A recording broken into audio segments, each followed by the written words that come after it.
ए झगड़ू, हाँ। अरे कुछ नया नया खबर चाहे अखबार में सुने के मिलता है? अरे नया खबर का बा, ए घड़ी तो चुनावी रेला चलता। नेता लोग चुनावी रेला में डुबकी लगा के अब पौड़ता पानी में। हाँ। पानी में पड़ता नेता लोग। हाँ, गजब हाल भल बा नेता लोग के।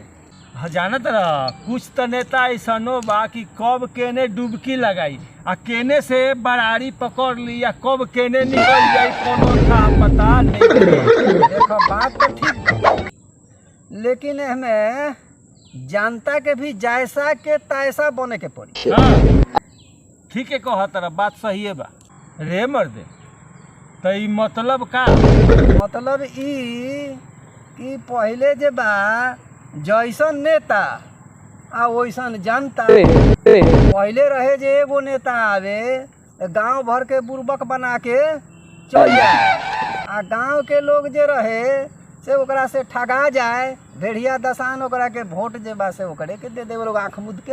हाँ हाँ, ठीक कहला सही बात बा। बुर्बक नेतो बनावे जनता लोग के, समझला। हाँ। और जैसे चाहे वैसे जनता लोग चले। हाँ, लेकिन जनता जे बा से उहे करता हो। अब तो वो बात नहीं। हाँ हाँ हाँ हाँ, ठीक कहला जैसन काम वैसन दाम। हाँ। जनता अब एकदम चलाक हो गल बा। अब वोट के टाइम में कहत रह, वोट के टाइम में तब अंगूठा दिखा देता हुआ, समझला नु। हाँ। हाँ, हाँ, सही बात बा। कौनो काम अब ऐसा समय आवता कि हमनी के बहुत सोच विचार के काम करी। वोट जे बा से बहुत ठोक ठेठा के सही जगह पर एकदम देवे के पड़ी। हाँ, एकदम ई बात तो एकदम बहुत बढ़िया कहला। एकदम ई होए के चाहिए। हाँ। आई करे ही के पड़ी। देखो अब समय आवता कि कोनो काम बहुत सोच विचार के करे के पड़ी। हमनी के अपन वोट जौन बा से बहुत कीमती बा। एकरा के सही जगह पर जे बा से ठोक ठेका के। एकदम ठीक कहला। ई सब तोहे बतवा सुन के नु अब हमरा पदास आवत हवा। पहले हमरा के कॉल लेवे त एकरा बाद रुक जा, गैस हो गेल हवा पेट में। गैस हो गल बा। हां, तनिका बैठो हम आवत। अरे हिसाब बा मर देख। और नेता के बात सुनत हुई चुनाव नजदीक आयल बा, आ बातें सुनत जे बा से इनका पदार्थ जोर लगा। पूरा बतवो मर्दे ने सुन लख। पेट में बड़ा नु गैस हो गल ह। आई नेतवा सबके बात जे कहला नु ढब ढब पेट करे लगल। घूस का करलो ह पेटवा। अरे मत ना होला। चलो ठीक बा, काम के बात हो गई। बात तो ठीक बा, लेकिन हमनियों में कुछ ऐसा लोग बारन कि लोभ लालच में जात पात में पड़ के आ अपन ईमानदार काम करे वाला नेता के वोट ने दे पाओ। सही चुनाव तो करबे न करे लोग। एकर परिणाम हमनी के 5 साल तक भुगतत बनी। समझला हाँ। अब जे बा से हमनी के जात पात में अझुराला से अच्छा बा कि कोनो विकास करे वाला काम करे वाला ईमानदार नेता के जौन कि हमनी के सुख दुख में आके देखे, गांव के विकास करे, देश के विकास करे, ओकरे के हमनी के वोट देवल।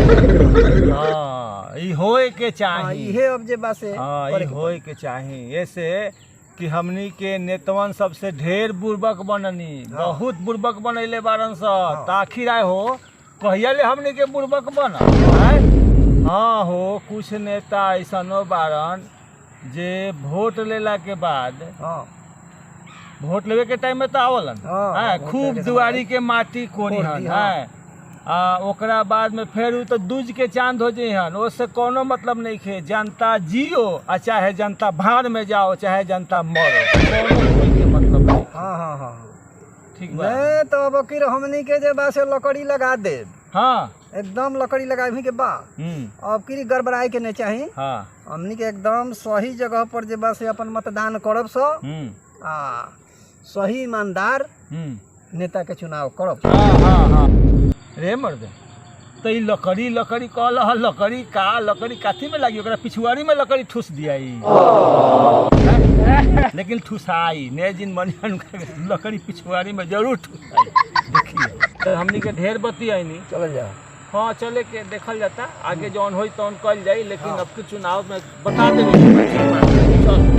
चलो चलो उन्हें कर दो काम धंधा कुछ कर लिया।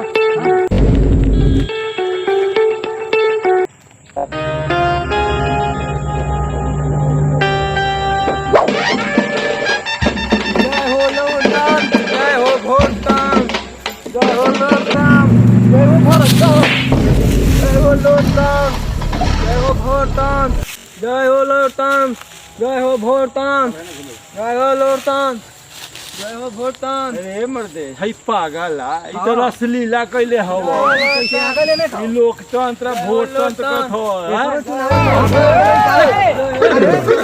कथ है पता ला यही पर वोट द यही पर वोट दिए हमने कहा है अरे पागल हवा ए तो वोट द हैं काप्तन का कपाट पर चढ़ाते देखिए ये कमाल के बात बने यही पर हमने वोट दी जंगल तोनी सब का कपाट पर ठहराते हां चांद के ऊपर हाँ। नचा दे बाबा वोट द हमरा के। हमने के चांद पर घुमा देगा अपने चांद पर चढ़ा के। हां नचा दे बाबा। आए ओ त ई वोट ऐसी है ई छाप चुनाव चिन्ह हां तो तोहर मतलब अब चुनाव चुनाव में खड़ा बड़ा हाँ, हम खड़ा बानी। तू नेता बन गइला हाँ, नेता बानी। सुन ल ई नेता बन गलवा कहत हो नु जहैला एही पर वोट बड़ी ह अरे बाप रे जो भर जो दूर होते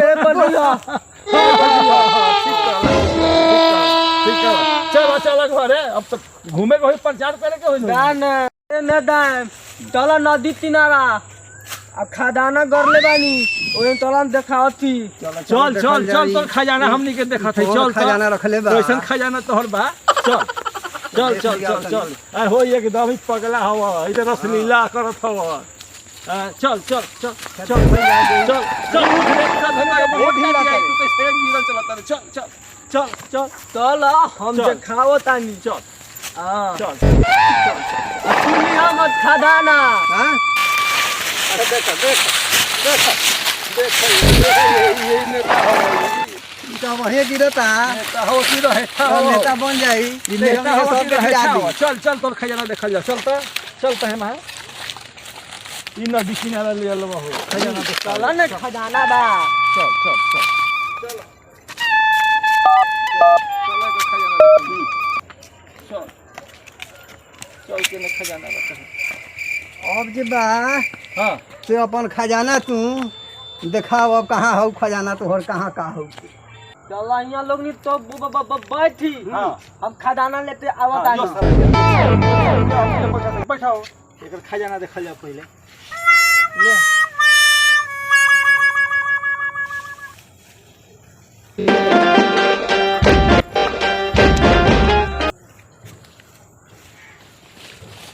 आई देखो छूठा बा हां छूठा बा आई दियाली बा आई खजाना दियाली बा आई सब खजाना नु बा। अरे ये सब गार के रखले रहे घोंघा से तुहा खजाना बा ये सब खजाना एकदम पागल हो समझला ई पागल ई है सब देखावत हो है खजाना घोंघा सितुआ दियरी ई पागल टेन हो ई आखिर ए बताओ ये से कहे का चाहता ई कहे के चाहता नु ई वैसन पागल नहीं खे ई चलाक पागल बा। हां एकरा कहे के मतलब बा जे ई सब सितुहा घोंघा जे बा ई सब हां हां ई सब जे बा से ई नोट जौन बा घोंघा सितुहा के समान बा अच्छा। बिका जाला हमनी के बिकात हाँ, नहीं हाँ, हाँ, हाँ। तो बतावत आई हाँ।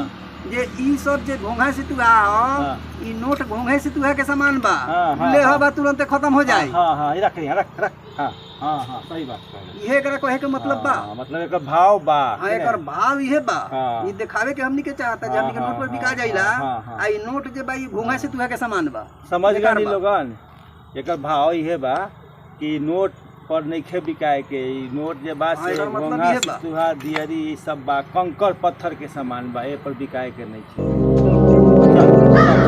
ठीक बा ठीक। और लोग कुछ लेबे का अब लियाम ने अब मछलियों लेबे मछली लिया तो जो उहर देखा ले आओ का मछली बात जो पकड़ाए उतराए मिलो उतरे आहो इधर फिरने पगला गेलो ई का कहे के चाहत हो मछली पकड़ाल के देखो ई जे बा से पढ़ल लिखल का पागल बराड़ी बा अभी हमनी के इहो संकेत देखावे के चाहता जे मछली भात पर हमनी के बिका जाइला आ भोट जे बा से बराड़ी देखो उहे बराड़ी धरता धरता तो हमनी के मछली पर भात पर बिकाए के नहीं खे वोट ईमानदार आदमी के देवे के बा नेता के वही समझावे के चाहता चल चल हमनी के समझ में तोर बराड़ी हमनी के चल चल हमनी के समझ में तोर वोट हमनी के तोरे पर वोट तोरे पर वोट दियाई चल तोरे पर वोट दियाई तो हमरे पर दी हो तो हमनी के धके लेनी त मछली के भारत लव है एकर मतलब का भले वही मछली के मतलब बा जे हमनी के मछली भात पर और बिकाए के नहीं खे नेताजी लोग मछलियों भात खिया के पोला लेता जनता के सही बात कहला मछली भात में और एक बात में भाव बा ने दारू चाही ने मछली चाही ने घोंघा सितुआ चाही पैसा चाही पैसा वैसा कुछ नहीं चाही ईमानदारी से नहीं हमनी के संकेती दे देलक ईमानदारी से वोट देवे के जहां वाला उनका अच्छा लगे जो ईमानदार होकर के वोट काम करता काम करे वाला ठीक चल चल